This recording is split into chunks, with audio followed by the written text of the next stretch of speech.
Assalamualaikum warahmatullahi wabarakatuh. Perkenalkan, nama saya Nur Aisyah Munawaroh Ayu dengan NIM 24109122054 dari Program Studi Kedokteran Program Sarjana Angkatan 2024 dengan dosen pengampu Dr. Oski Liandri MKes. Di sini saya akan menjelaskan mengenai anatomi muskuloskeletal. Yang pertama adalah sebelum kita masuk ke materi utama, kita harus mengetahui apa sistem-sistem yang termasuk dari muskuloskeletal. Yang pertama adalah sistem skeletal, yaitu osteologi atau tulang. Yang kedua adalah sistem artikulare atau persendian. Yang ketiga adalah sistem muskular atau otot. Selanjutnya adalah kita akan belajar mengenai regio.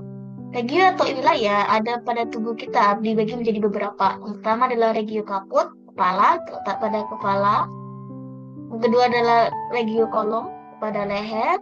Yang ketiga adalah regio toraks, pada dada. Dari sini sampai sini sekitaran. Yang keempat adalah regio abdomen, perut, dari perut sampai bawah ini. Lalu yang kelima adalah regio pelvis yang sebelah sini. Dan yang keenam adalah anggota gerak. Itu ada beberapa regio yang harus kita pahami. Regio membrum biasa dibagi menjadi dua, yaitu ekstremitas superior dan ekstremitas inferior. Ekstremitas superior yang berarti bagian atas dan inferior yang berarti bagian bawah. Alat gerak dibagi menjadi dua, yaitu bagian atas dan bagian bawah. Yang bagian atas yang termasuknya adalah bahu, tangan, dan yang bagian bawah seperti pinggul, paha, lutut, tungkai sampai ke bawah dan telapak kaki. Atas alat gerak bagian atas, dan yang sebelah sini yang bawah adalah alat gerak bagian bawah. Selanjutnya adalah pembagian membrum. Membrum terdiri dari membrum superius dan membrum inferius. Membrum superius adalah anggota badan bagian atas dan membrum inferius adalah anggota bagian bawah. Membrum superius terdiri dari axillaris ketiak, deltoidea bahu, brachi lengan atas, cubiti siku, antebrachi lengan bawah, dan manus tangan. Dan membrum inferius yang berada di bawah terdiri dari glutea pantat, femoris paha, genur lutut, kuris tungkai bawah, dan pedis kaki. Selanjutnya kita akan belajar mengenai regio toraks. Nah, toraks sendiri yang berarti adalah dada. Itu mencakup bagian dada. Di sini kita bisa melihat bahwa toraks atau dada adalah bagian dari wilayah tubuh antara leher dengan perut. Di dia sampai sini saja. Selanjutnya kita di sini dapat melihat mengenai pandangan anterior dari toraks sendiri. Di sini ada puting susul, ada tubital fossa, ada tendon, ada ketiak. Di sini ada anterior axillary fold atau lengkungan ketiak, dan lain-lain. Lalu di sini kita dapat melihat mengenai pandangan anterior dari tulang rusuk dan tulang dada. Yang pertama adalah ada tulang rusuk sejati, yaitu 7, 1, 2, 3, 4, 5, 6, 7 dari sampai sini. Lalu di sini adalah tulang rusuk palsu. Lalu di sini adalah tulang rusuk melayang. Di sini adalah tulang rawan. Nah, tulang dada jika dilihat lebih dalam, dia jadi beberapa bagian. Di sini kita bisa melihat pembagian-pembagiannya. Ada sifoid, ada manubrium. Selanjutnya di sini kita melihat regio dari toraks lagi. Jadi ada wilayah toraks memiliki beberapa wilayah pembagian wilayah kembali. Yang pertama ada anterior convex region, ada pembagian anterior, ada presternal, ada clavi pectoral yang di sebelah sini clavi pectoral, ada pectoral sebelah sini pectoral. Di sini ada inframari, mari region atau payudara. Di sini ada axillary region atau ketiak, di sini ada deltoid, dan sebagainya. Di sini ini bagian depan, dan ini adalah bagian belakang, anterior dan posteriornya. Di sini pembagiannya tuh ada vertebra, tulang belakang, ada intrascapular, ada skapular, bagian skapular, tulang skapularnya, ada deltoid sama deltoidnya, lalu aksilarinya juga sama aksilarinya.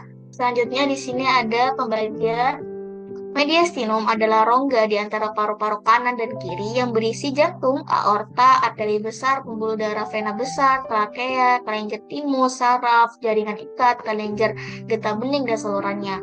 Mediastinum terbagi atas 4 rongga yang penting. Yang pertama adalah superior, mulai pintu atas rongga dada sampai ke vertebra torakal kelima dan bagian bawah sternum.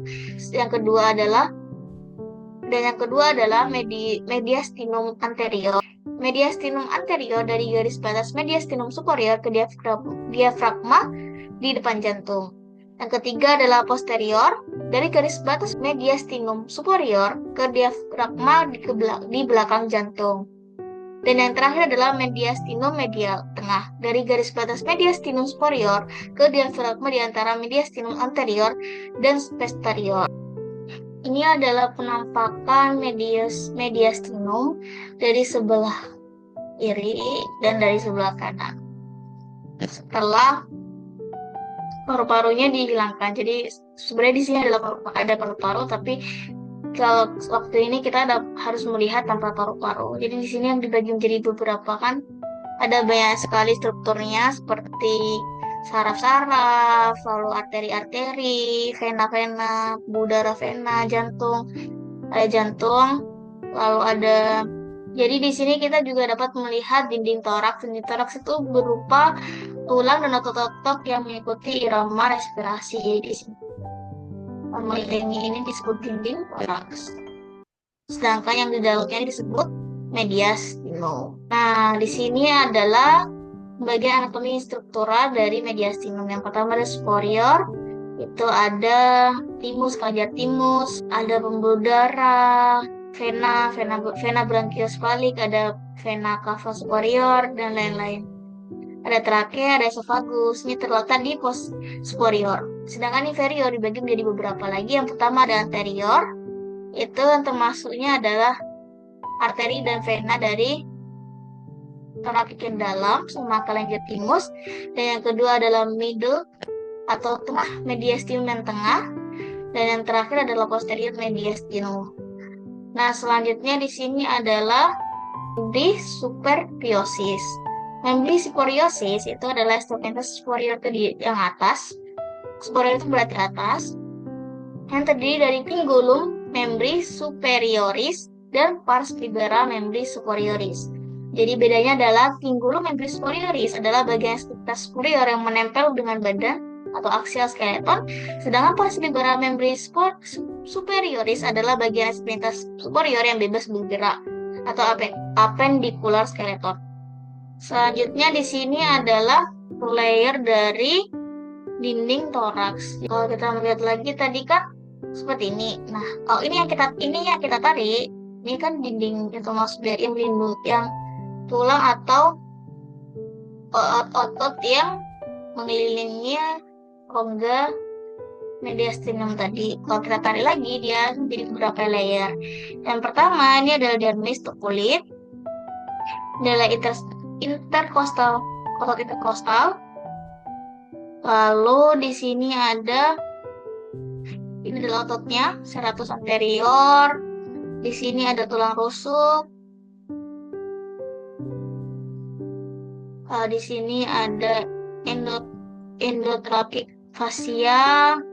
Ini ada saraf, arteri, sama vena dari interkostal di dalam ini. Lalu di sebelah sini kita dapat melihat ada pleura cavity adalah ruang tipis yang berisi cairan di antara dua lapisan membran pleura yang mengelilingi paru-paru. Jadi dia di sini ada lapisannya. Sedangkan ini adalah viscera pleura atau lapisan pleura yang melapisi paru-paru dan meluas ke dalam, melapisi celah-celah paru-paru dan memisahkan lobus.